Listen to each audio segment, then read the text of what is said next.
while ago, but first practice sessions, it feeling real? Yeah, absolutely. A little bit busier, but excited for the opportunity. It's obviously a great honour getting the chance to captain your country, and one I'm really looking forward to. How does it feel practicing? Do you feel a bit more pressure on you at all? Just being with the guys, but not just one of the guys anymore? Not really, to be honest. I think there's a few more things going on in your head, and you're thinking about a few things and maybe talking to a few more people. But in and around practice, trying to be very much the same. I think it's really important I take really good care of my own game, and I want to try and be a captain who leads from the front in that sense. So it's really vital that I make sure my own practice and preparation is really good. And we've been a really settled side for quite a while now, so it feels quite seamless, to be honest, at the minute. Yeah, I was going to say, it's different, isn't it, when you take over a successful side, to put your stamp on it necessarily, because how much do you want to change?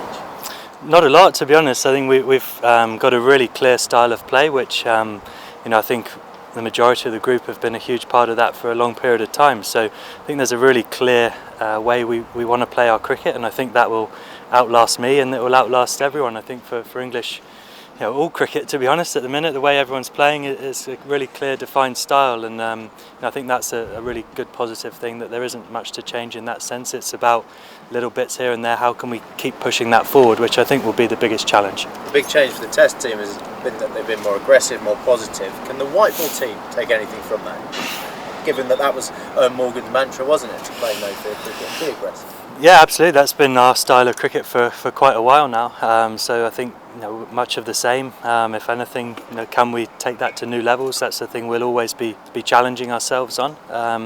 A big part of the team was not to set boundaries and not to have limitations, and we're always chasing that, whether it would be with the bat, with the ball, or in the field. Are there areas we can keep pushing the limits? And what is the next level then for this white ball team?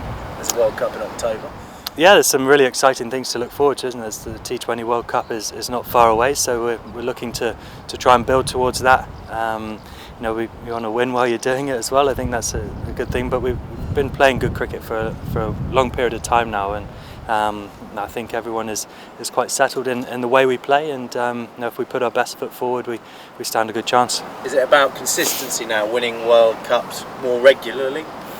I think it's going into them with the expectation of being able to compete and get to semi-finals and finals. I think that's where we're at as a team. There's big expectations on the group now that that's where we believe we're good enough to be, and absolutely we deserve that through all the hard work we put in. But of course, winning tournaments isn't just as simple as that. You've got to play brilliantly on the day, and T20 cricket especially is the one form of the game where individuals can really dominate a game. So there is an element of unpredictability in T20 cricket. And what have you made of what's happened with the Test team and all this euphoria that's come with it? Does it make you want to get back involved? Yeah, I've loved watching it, to be honest. It's been fantastic to see. It's great to see, after a tough period for the Test team, to see those guys go out and perform in the way they are is fantastic. And I think just, soaking it up around the country, you can hear just the sort of excitement in the way people are talking about the Test team and the style of cricket they're playing. We've seen sellouts on the last days of the Tests, brilliant games going all 5 days. It's really Test cricket at its best, and I think for players especially, and I think for the sporting public in our country are really loving that. Does it make you want to get back involved with the Test team? It's not a question that needs to be answered at the minute for me. I think I'm very focused on this. There's not many spaces available in that team, is there? So they're playing brilliantly well, and it's great to watch. Being made captain of this team in T20s and ODIs needs a full focus and a lot of energy, so that's where all my focus is at the minute. Yeah, and with the schedule as well, there's a lot of overlap. Would it be possible, hypothetically, do you think? I don't know. Until that was posed as a question, I don't know. Okay, I'm not posing the question that you want to hear, obviously. In terms of this series then, how do you approach it with the World Cup in October? Is it a chance for players to put their hands up? Yeah, it is, absolutely. It's a chance for players to show what they can do. We obviously want to play good cricket and try and win the games, but we want to expose people and give opportunity. Naturally there's a number of injuries, and especially the fast bowling ranks in English cricket at the minute, which is going to present opportunities for guys to put their hand up there. And it's a great problem to have, I think, for us. Is a lot of strength and depth, which makes sort of selecting teams very tough. It makes selecting squads tough, and that's through a position of strength, which is great. And with 12 games in 25 days, will you look to rotate?